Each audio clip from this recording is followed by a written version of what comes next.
अच्छा हम डिस्कस कर रहे हैं integration by substitution method.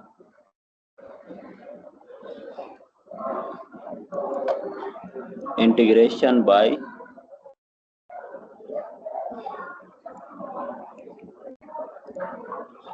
Substitution method. Integration by substitution method हम किस वक्त यूज करते हैं? लेट्स सपोज आपके पास कोई फंक्शन है, इंटीग्रेशन f इंटू जी एक्स की फॉर्म में है। कोई फंक्शन कंपोजिशन फंक्शन मौजूद है और इनर साइड जो भी फंक्शन है उसका डेरिवेटिव जी डैश एक्स डी एक्स बाहर मौजूद हो। इस केस में हम integration by substitution method use करते हैं। जब इस तरह से कंपोजिशन फंक्शन गिवन हो तो हम f into g of x, inner side में जो फंक्शन जी ऑफ एक्स है इसको हम लेट करते हैं u is equal to g x let करते हैं। जी एक्स को u में रिप्लेस कर दिया तो डी एक्स को भी डी यू में रिप्लेस करना होगा। अब इसको बोथ साइड हम डिफरेंशिएट करते हैं तो d u upon d x equal to g dash x होगा और यहाँ से d u equal to g dash x d x के इक्वल होगा। हम इस तरह से इंटीग्रेशन बाय सब्स्टिट्यूशन मेथड से सोल्व कर सकते हैं। इसको आप इक्वेशन 1 नाम देना। अब यहाँ से u जी ऑफ एक्स की वैल्यू और जी डैश एक्स डी एक्स की वैल्यू इक्वेशन 1 में पुट कर देना है। पुट कर दिया तो इक्वेशन 1 हमारे पास होगी इंटीग्रेशन f जी एक्स की जगह u होगा, जी डैश एक्स डी एक्स की जगह ये डी ऑफ u के इक्वल होगा।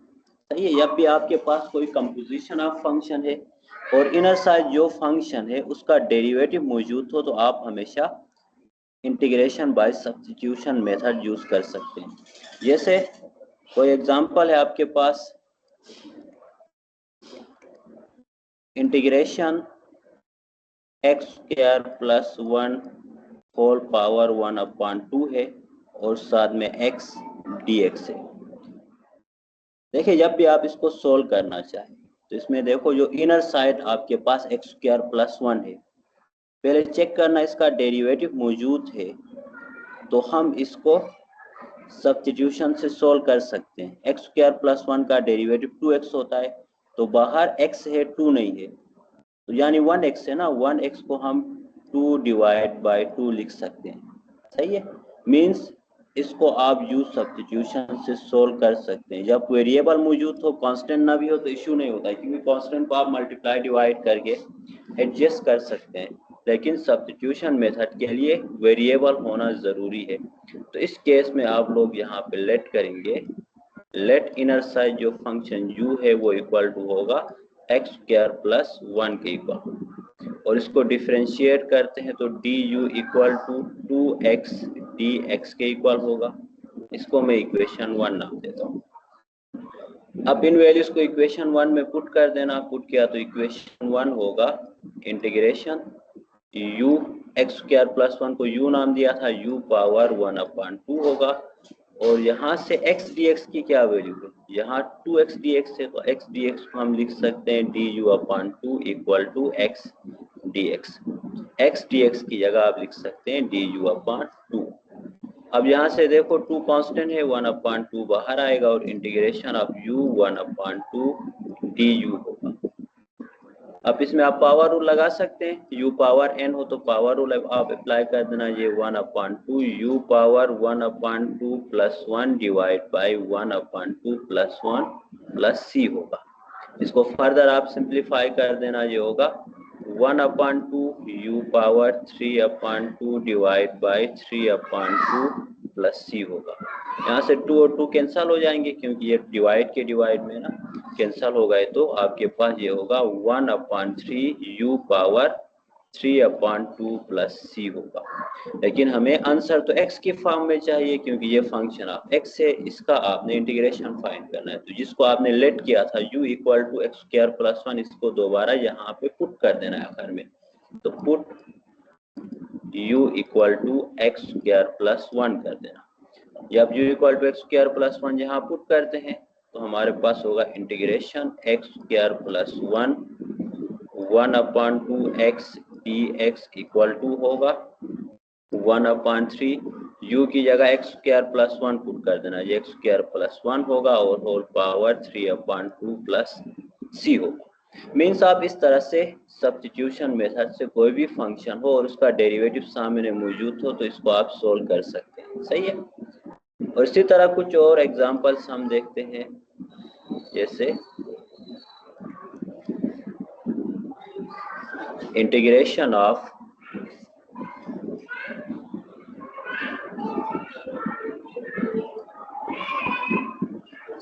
2x - 1 होल पावर 100 dx है।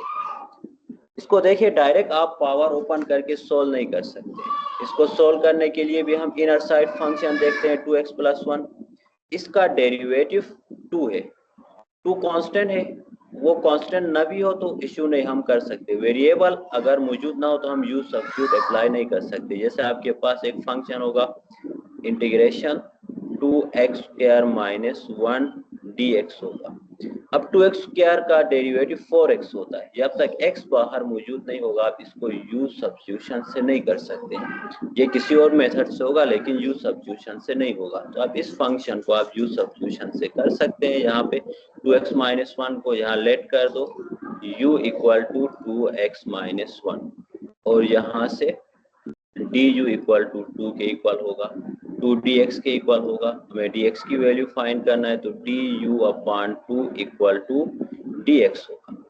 अब इन वैल्यूज को ऊपर पुट कर देना इक्वेशन में, इसको हम नाम देते हैं इक्वेशन 1। इक्वेशन 1 में पुट करते हैं तो इक्वेशन 1 आपके पास होगा इंटीग्रेशन 2x - 1 को u नाम दिया था, u पावर 100 होगा, dx du/2 के इक्वल होगा। और यहाँ से 1/2 बाहर आएगा, 1/2 इंटीग्रेशन u पावर 100 du के इक्वल होगा। और ये होगा 1/2 integration of power rule use करना, u power 100 u power 101 divide by 101 plus c होगा। और फिर इनको आप फर्दर सिंप्लीफाई कर देना, ये u पावर 101/202 प्लस c होगा। अब आपने जो u को लेट किया था वो दोबारा इधर पुट कर देना है, पुट u = 2x - 1। तो u = 2x - 1 पुट किया तो integration 2x - 1 and power 100 dx = होगा 2x - 1 power 101 divide by 202 plus c होगा। सही है, इस तरह से होगा। जब भी आपके पास देखो कोई भी फार्मूला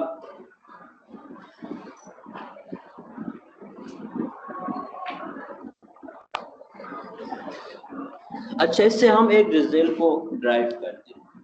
यहाँ से आप देखिए, जब भी आपके पास होल पावर में है कोई भी फंक्शन है, शुरू में हमने एक फंक्शन पढ़ा था x² + 1 होल पावर 1/x था, 1/2 था। इसका डेरिवेटिव सामने मौजूद हो तो हम इसको u लेट करते थे। और 2x - 1 होल पावर 100 है, इसका डेरिवेटिव मौजूद हो तो 2x - 1 को हम u लेट करते थे। इसी तरह हम एक जनरल रिजल्ट फाइंड करते हैं, generalise power rule. Generalise power rule आपके पास होता है कि इंटीग्रेशन कोई फंक्शन f(x) है, कोई भी function f(x) whole power n है और उसका डेरिवेटिव f' dx मौजूद हो तो ये इक्वल टू होगा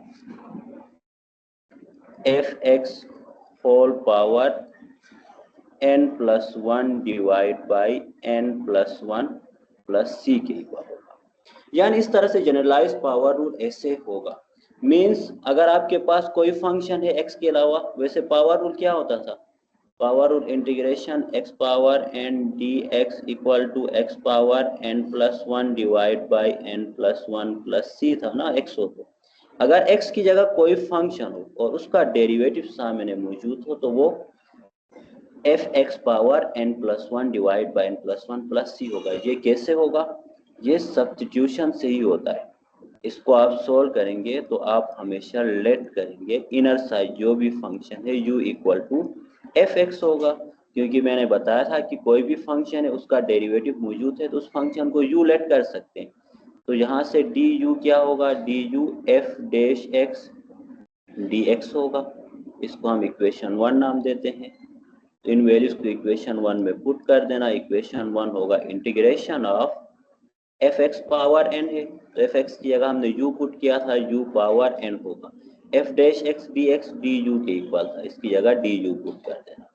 पुट किया तो अब ये integration of u power n D you होगा। x जो है वो u में रिप्लेस हुआ, तो आप यहाँ पावर रूल यूज कर सकते हैं, u power n plus 1 divide by n plus 1 plus c। सही है, ये कर सकते हैं। अब दोबारा u की वैल्यू पुट कर दो, u की जगह हमने एफ एक्स लेट किया था, वो दोबारा यहाँ पुट कर देना है। Put u is equal to f x करना है। कर दिया तो ये आपके पास होगा एफ एक्स की power n plus 1 divide by n plus 1 plus c होगा। ये इस तरह होगा। सही है, मीन्स जो जनरलाइज पावर रूल है, कोई भी फंक्शन है उसका डेरिवेटिव मौजूद हो तो वहां आप पावर रूल अप्लाई कर सकते हैं। ये कब कर सकते हैं? जब n is not equal to -1, यानी एफ एक्स होल पावर -1 के इक्वल ना हो। होल पावर -1 के इक्वल हो तो वो ln x के इक्वल होता है ना, तो वो हम नेक्स्ट क्लास में हम डिस्कस करते हैं, नेक्स्ट किसी और लेक्चर में। मीन्स जनरलाइज पावर रूल ऐसा होगा, कोई फंक्शन एफ एक्स है और उसका डेरिवेटिव मौजूद है तो आप वहां पे पावर रूल अप्लाई कर सकते हैं। वो क्यों? क्योंकि ये यूज सब्स्टिट्यूशन से पॉसिबल हो सकता है। तो चले, आज के लिए ये काफ़ी है, हम बाकी जो है वो नेक्स्ट क्लास में डिस्कस करते हैं। Thank you very much.